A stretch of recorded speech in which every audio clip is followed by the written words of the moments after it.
Shalom saudara-saudara yang dikasihi Tuhan Yesus Kristus. Selamat pagi, selamat berjumpa dalam renungan pada pagi hari ini. Selamat beraktivitas dan selamat melayani Tuhan. Kita bersyukur karena kemurahan Tuhan. Hari ini kita boleh bangun dengan kekuatan baru. Semua karena anugerah Tuhan.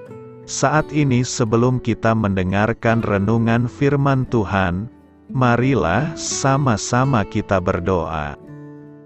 Bapa kami yang di sorga, Bapa dalam nama Tuhan Yesus Kristus, Tuhan dan Allah kami yang baik, kami bersyukur untuk berkat kemurahan-Mu, di sepanjang malam Tuhan sudah lindungi kami. Dan pagi ini kami boleh ada sebagaimana kami adanya. Semua karena berkat kemurahan Tuhan. Saat ini kami mau mendengarkan sabda firman-Mu. Jamah hati kami Tuhan, berikan pengertian yang baru, untuk kami memahami firman-Mu dan taat melakukan kehendak-Mu.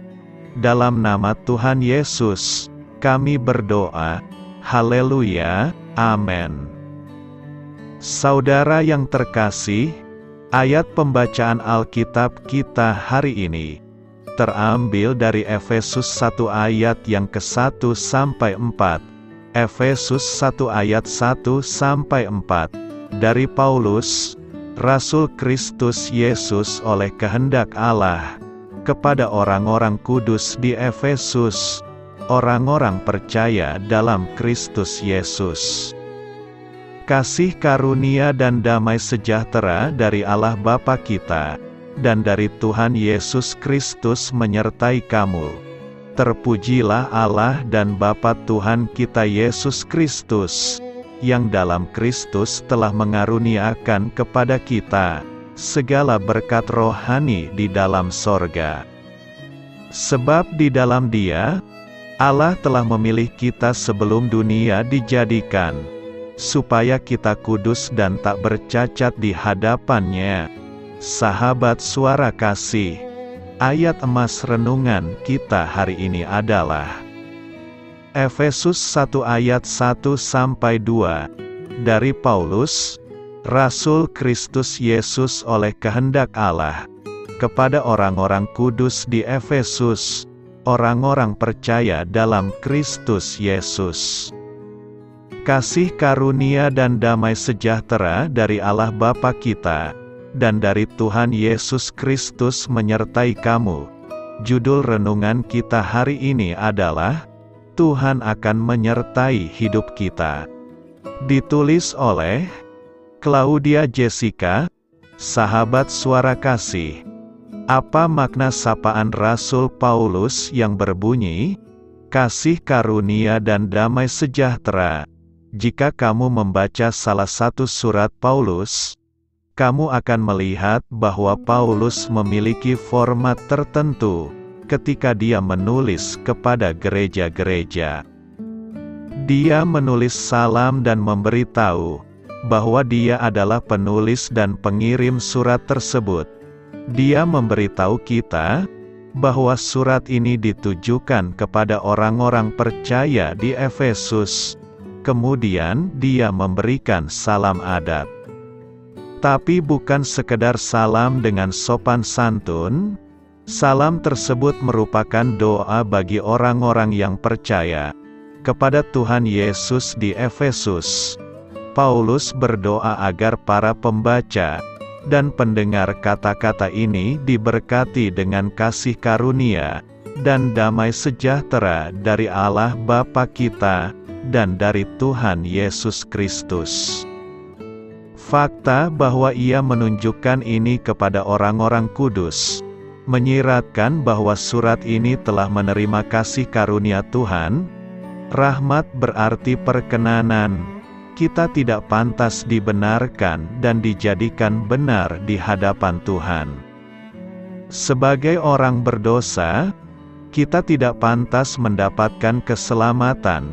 Namun melalui Tuhan Yesus Kristus, Dia menawarkan hadiah keselamatan gratis pada kita, ketika kita menerima hadiah tersebut, kita juga menerima kasih karunia-Nya.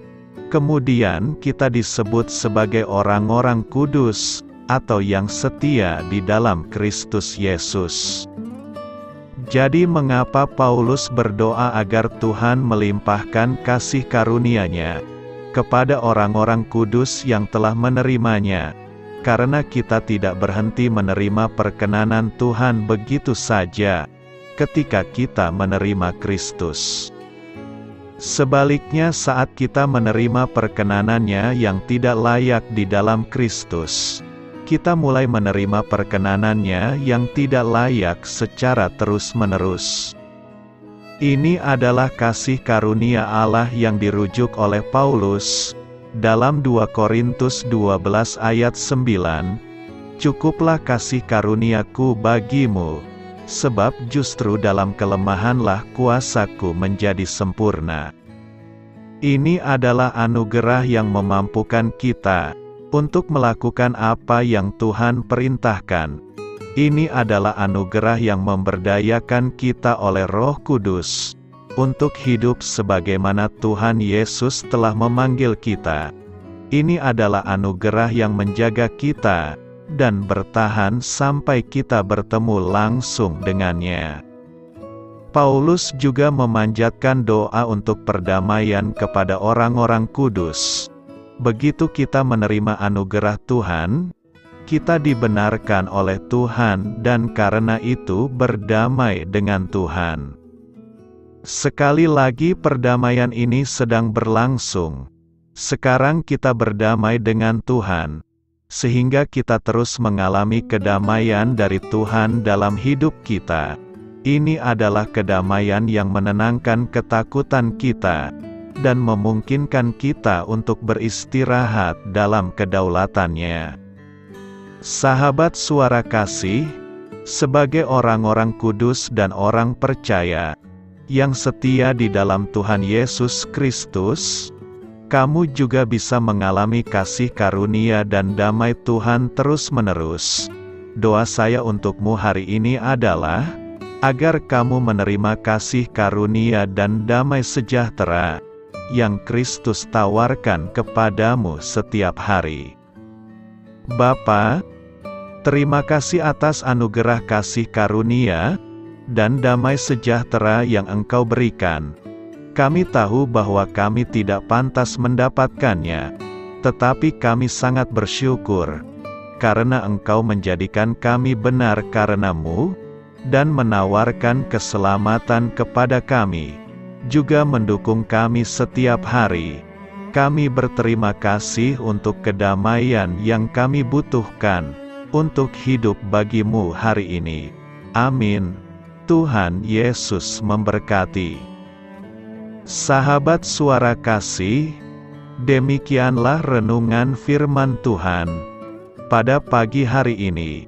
Semoga menjadi berkat bagi hidup kita, dan sebelum kita memulai segala aktivitas kita di pagi hari ini, marilah kita berdoa. Bapa kami yang di sorga, Bapa di dalam nama Tuhan Yesus Kristus, terima kasih Bapa, karena Engkau sudah menjadi Allah bagi kami. Kami juga bersyukur Bapa, untuk pertolongan-Mu, penyertaan-Mu, dan atas berkat-Mu di dalam kehidupan kami. Kami berbahagia dan bersyukur Bapa, untuk kebaikan-Mu di pagi hari ini. Tak berkesudahan kasih setia-Mu, tak habis-habisnya rahmat-Mu, selalu baru setiap pagi. Besar kesetiaan-Mu di dalam hidup kami. Terima kasih untuk firman-Mu. Pada pagi hari ini ya Bapa, kami mau belajar dan terus belajar tentang firman-Mu. Firman-Mu yang menguatkan dan meneguhkan iman percaya kami. Firman-Mu yang mengubahkan kehidupan kami. Kami mau berjalan bersama dengan Engkau di sepanjang kehidupan kami Bapa, agar kami tidak tersesat di dalam dunia ini. Terima kasih Bapa, buat kesempatan dan nafas kehidupan yang masih Engkau berikan. Kami mau memakai kehidupan kami untuk hormat dan kemuliaan nama-Mu. Segala pergumulan dan masalah hidup kami serahkan di dalam tangan-Mu. Engkau yang akan menyelesaikannya bagi hidup kami. Kami hanya berharap kepada-Mu, Bapa. Hamba berdoa untuk saudara-saudara kami yang sudah mendengarkan renungan firman-Mu pada pagi hari ini, yang saat ini sedang mengalami sakit penyakit, pergumulan, masalah, kebutuhan ekonomi. Kiranya Engkau yang jamah, sembuhkan dan pulihkan. Berkati juga perekonomian mereka, serta berikan jalan keluar di setiap pergumulan masalah yang mereka sedang hadapi.